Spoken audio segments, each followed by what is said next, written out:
Okay, this is my airboat project. I took a Radian Pro Glider that I bought, my first RC aircraft, which I wasn't terribly good at flying. Unfortunately, I crashed it fatally after the third flight. And for a while there, I wondered what to do with all the parts that I extracted from it, and many parts. I've got many parts, like servos and things like that. And so I decided to make an airboat out of it. It took a little while to come up with a concept, and then I was in the dollar store and I spotted one of these little mini boogie boards, and I thought, that's perfect. Version 1 didn't have the Tupperware container. It had a little styrofoam block on it, but it wasn't terribly waterproof. And you know what water and electronics do to each other, particularly seawater. I live by the ocean. One of the things I really wanted was an RC craft of some kind that I could play with on the ocean. And all the forums and all the wisdom everywhere tells you don't do it. However, this has had probably 20 runs on the ocean now, and although there is a little corrosion back here, the electronics bay remains sealed and watertight. So I'm quite pleased with this. Is a version 2 addition to the craft. So anyway, let me go over the steps I took to build this. You can see I've got the electronics components, some of them saved from my glider. Receiver here. I got one of the servos. Okay, now here I have the servo plugged into the receiver on the rudder port.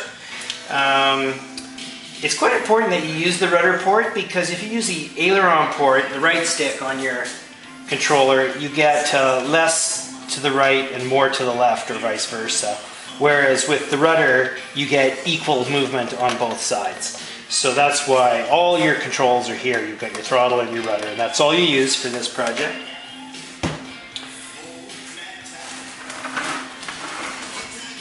We've got the ESC. Everything is Velcroed into place with Velcro tape.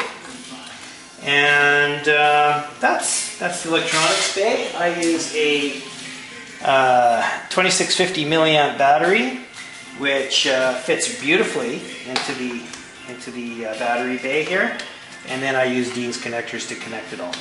So, so there's the battery bay, watertight, beautiful. Now then, on the tower, I'm using just a block of styrofoam from one of my model plane boxes. I just carved it out. It's very rough, as you can see. This has been through a lot. It's even been through a fire, as you can see some burning there. I formerly had the servo embedded and glued into here, and just a straight shot to the servo without the sleeve. However, it was getting splashed with water, and that servo was toast pretty quick. Extensive use of zap straps to put everything in place.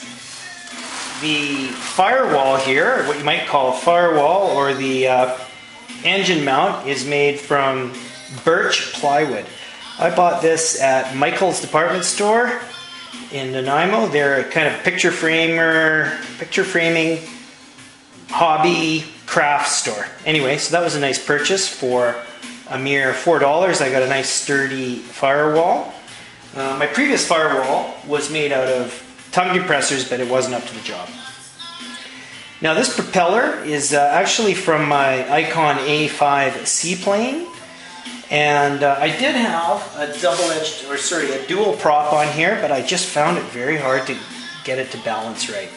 And once you get vibration, then this whole tower is going to vibrate and eventually break. And believe me, I know.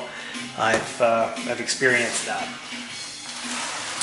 Also of vital importance is that you have a Tupperware container, or some kind of plastic container, sealing the engine inside to protect from splashing seawater. Again, I have experience with this.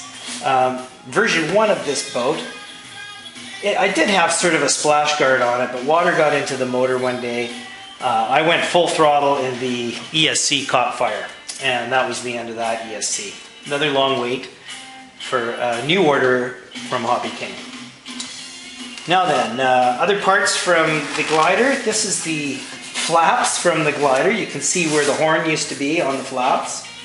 The leading edge of this is a section of the wing spar on the glider, and then the rest of the styrofoam is just packing and decorative.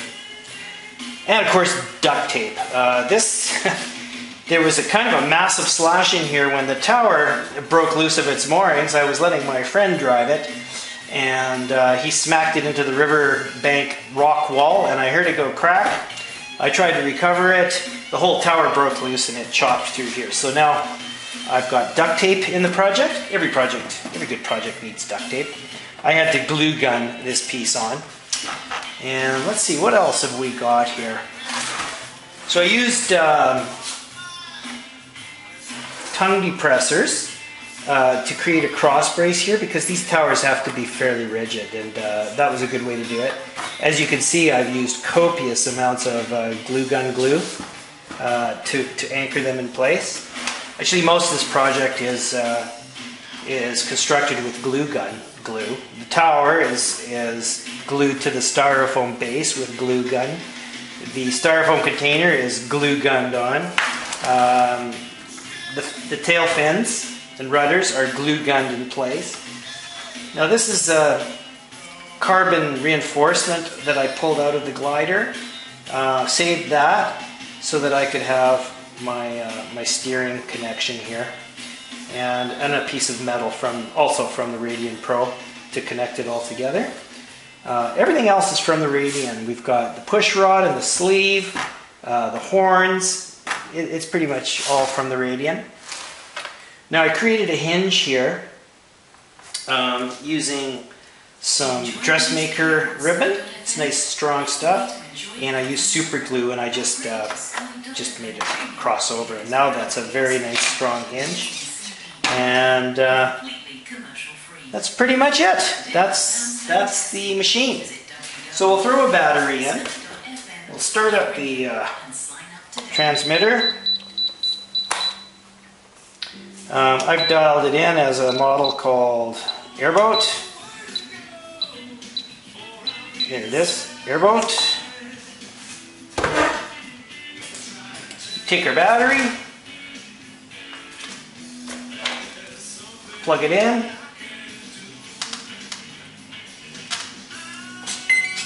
There we go.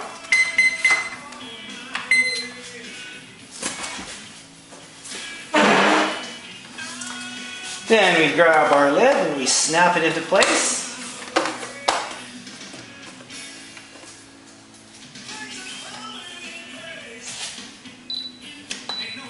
We should be ready to go. So have we got rudders? Yes we do. Rudders and power. So let's go take it for a test run.